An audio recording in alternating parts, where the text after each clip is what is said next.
Hello everybody, my name is Bo Dimitrescu and today we're interviewing Jaap, Hollander and Anneke Meijer. They're the first who introduced NLP into the Netherlands and they're the co-founders and co-owners of the Institute of Eclectic Psychology here in the Netherlands. And both of them are NLP trainers and also psychologists. Jaap is also a hypnotherapist and an author. He has written many books and developed also innovative products within the field of NLP. And Anneke is also a psychotherapist and also a developer of many techniques and innovative products within the field of NLP, like the I Wonder strategy and the Inside Out model.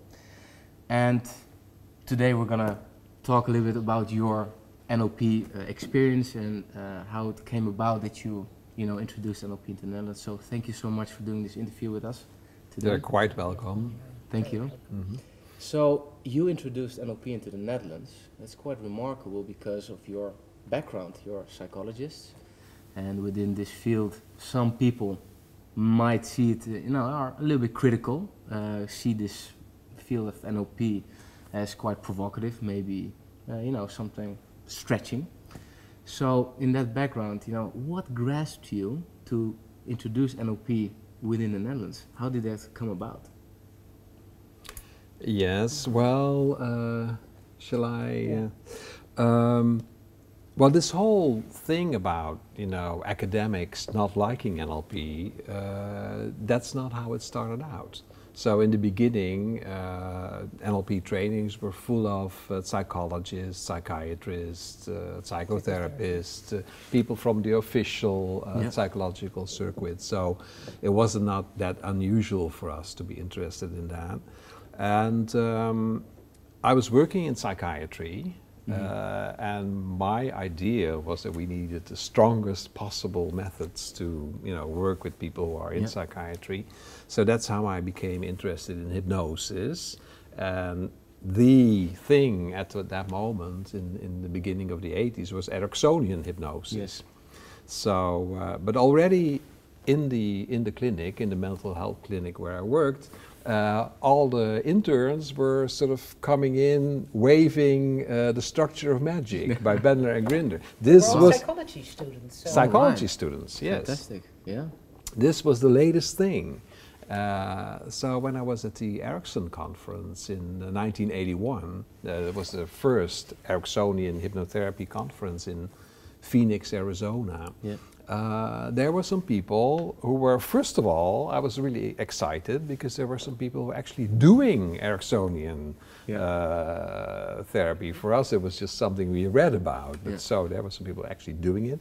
And there were some people actually doing NLP, this thing from the structure of magic. So, so then he came back home. He had taken 6 weeks off, 3 weeks 80s, 3 weeks in 81. We just had a relationship, we couldn't have any vacation anymore. But he came back very enthusiastic, well, this is a new thing, NLP. Yeah. And it combined what we learned in our studies, and which was new at those days, which was behavior therapy. It was very structured. You could teach, and you could teach people psychology, and even the people with little money and not so much education, so that was new. The systemic element was in it. The working with the unconscious, hypnosis was in it, and he said, well, it's far more creative than what we have been learning at our training. But those were the newest things combined in one method. So he was so enthusiastic that he said, I want to learn that too. Fantastic. However, we didn't have any money to go, and he didn't have any spare time to go to the States. So we sat behind the typewriter, because we didn't have any PCs, and we typed many addresses, and we did a mailing to get the NLP trainers, Annie Linden he met in New York, and Frank Stas. Frank Stas, to get them over to teach 3 days. And we got enough people to have them come over, and everybody was enthusiastic. Yeah, so actually right away we had like 45, 50 people, right, who wanted to do the introduction, because already Structure of Magic had come out in Dutch, and Frogs into Princes had come out in Dutch. Right. So there were lots of people knew about NLP, so lots of people were interested in taking the training. And Frank and Annie were really interested in coming to Holland. Yeah. So, And in those days, you can't imagine it now, but I was working as a psychologist at a what now called a RIAG, but I could choose between 4 3-day courses. That was all, or therapy, education. What we have these days, all these many workshops, that was not common. So to have something new, everybody. Was you just open. grasp it and you just want to share it with other people. And people actually demonstrating it was unique too. Okay. So usually you had sort of, a technical theoretical seminar, which was purely theory, no practice at all. Then you practice in your own practice. That's Frank Fairley always said, that's what they call it, private practice. So you can practice in private. Right? And then you talked about it in your supervision. But nowhere in this whole circuit was there ever anybody who would demonstrate what they were doing. And Frank Stes and Annie Linden were used to demonstrate all the time. So we, wow, this is great. They will actually demonstrate this. Yes. And then you set up the Institute of Eclectic Psychology. And the name Eclectic is quite nice because I already had a conversation with you that you see it as, what kind of tools can we combine that work and we can share with people. So can you tell, the viewers a little bit about how this institute came about and how you built it, your first, the first NLP institute in the Netherlands? Well, the name Eclectic existed before you knew NLP, wasn't it? Yes, just about the same periods. Well, basically, like Anneke was saying, there were basically like 4 flavors of therapy, right? It's not like the 1,000 there are now. As you could do either psychoanalytic or behavior therapy. It wasn't even called cognitive behavior therapy. It was behavior therapy, or Gestalt therapy, which was sort of in the fringe. And then there was Rogerian, client-centered therapy, and that's what you could choose. And you were actually sort of expected to choose one of those. You couldn't do more than one. You were either psychoanalytic or Gestalt or this or that. And but whenever I read books about these different movements, I thought they were all great. So that's why I thought I want to do eclectic therapy. I want to be able to use all these methods. And NLP fitted in very well with that, in my perspective. Yeah, NLP is very eclectic. And, in those days we didn't know whether we would, be enthusiastic about a new method, which came, Frank Fairley came along, provocative therapy. It all fits within the same region. So, NLP is about adding choice, and the eclectic is about, being free to choose. So. But of course, these days it's unusual to find somebody who does not work eclectically. Of course. So that's the whole historical development. And the institute, how did you set that up, and how did it grow? Well, the institute, it's very easy. You just take the name institute and you call yourself institute, and that's all it needs. It's a free name. And at first, he was living at a squatter's house, but he rented downstairs part of a nice building, and that was the institute, and that's where he did psychotherapy or hypnotherapy a lot. So that's where it started. And then later. And I was basically financing the institute from my income from the psychiatry. Okay. So, but then it's, the first workshop, it worked out, and it grew and it grew and it grew. So the lady who rented out the apartment was selling her house. We thought we couldn't afford it, so we had our eyes on a house, and it said, I want to sell it to you. So we got the house, we rented out rooms, and we grew and we grew and we grew. So we still have that same building today. Still have the same building with the institute. And today you mentioned how many people you already trained. So what is the number at this moment in time? We're living in 2014. Yes, so we've trained 11,000 people. Wow. So, well, let's say 11,000 people have done one or more trainings with us. So there could be somebody who did one short training, like 2 days or something. There could also be somebody who did like hundreds of days of training with us. But it's 11,000 people. 11,000 something.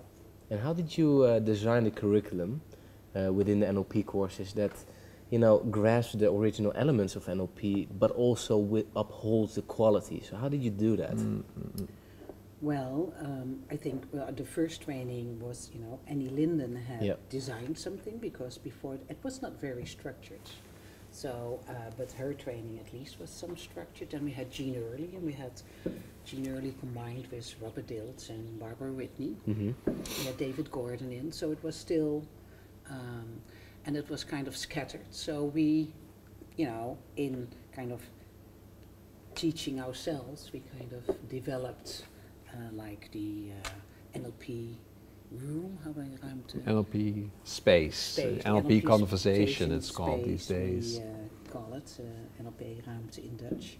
And so we kind of structured it ourselves, and you know, learning from how do we use it, and we added a lot of things we modeled on the way, and we liked about the different trainers we had. So if you compare the training I think we are teaching now, it has, you know, social panorama didn't exist at that time, but people get that in our practitioners training.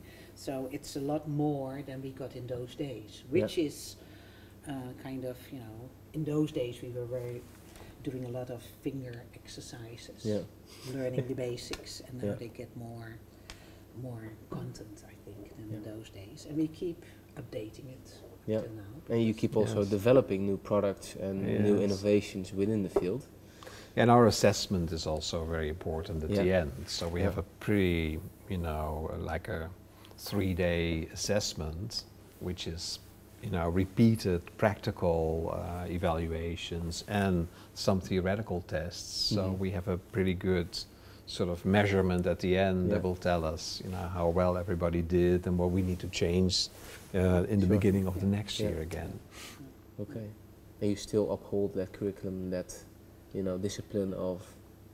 Well, it's changing, you know, it's you know, but it's, you know, you are very experimental, so every year he starts something new, you know, so so the content changes a little every year. Yes. But we hold the good things and we add the new things, but then, you know, the thing is, what can we leave out? That's the hardest. Yes. And you don't want to leave out things because you want to share exactly. so much. It's always a problem, you know, you only have those 20 days, and how are you going to, you know, use them in the optimal sense? Because we could easily do like 100 days with all the material that we have. So it's always a choice, you know, what to leave out. So we do have like 4 practitioners trainings, and we do have, you know, the basic is the same, but the rest is kind of designed by the trainer. Like everybody has his own favorites or, you know, his own how to combine it. So that makes it nice and lively, and you can, you know, be free and eclectic and not have to teach exactly the same thing every year. Yeah, so this year, for instance, I'm experimenting with, so we have our NLP conversation with certain elements, you know, meta position, goal, present state, obstacle, you know, change work and future pace. And, you know, I notice that some people take a short route, you know, to go directly from the goal and the resources to, so, for instance, this year I'm experimenting with calling, also defining different routes through the NLP conversation, and actually, you know, defining them as different routes, so I can explain to people, so, okay, we would like you to do route 3 rather than route 1. So that might work very well or not. So if it works, then it becomes part of the training. If it doesn't work, I'll try something different next year. And your institute, where does it stand now, and where is it going to the future? Well, I think we had the golden age of NLP and all the new developments, and I think, well, one of my things is, I think what we could add, we have been inviting so many people and trainers and have so many videotapes and whatever, so I think it's nice to kind of make that open and you know, to the public. And I think there is a tendency that the new people who sign up, you know, that they are less interested in having long, well-defined background theories. You know, that's one of the things that, oh, they liked the EP because it's, oh, it was very gedegen, what is it? Very thorough. Very thorough. And now I notice that a lot of people, including our son, but other young people, are more interested in quick, short, easy to grasp, whatever. So we're a little bit attuning to that, but I think that's also what I think we leave to the next generation. And we add, what we have collected and make it available to the public. Yeah, part of it is maintenance. That's, we developed something that works very well, so we want to maintain that in the market. Basically, no matter, we've never really, focused that much on, what sells or what doesn't sell, but always on, what we find the right way. So we're certainly going to maintain that. But also, I think if you look at the history of NLP, it started with a bunch of people really experimenting a lot, but experimenting with people who want to change something.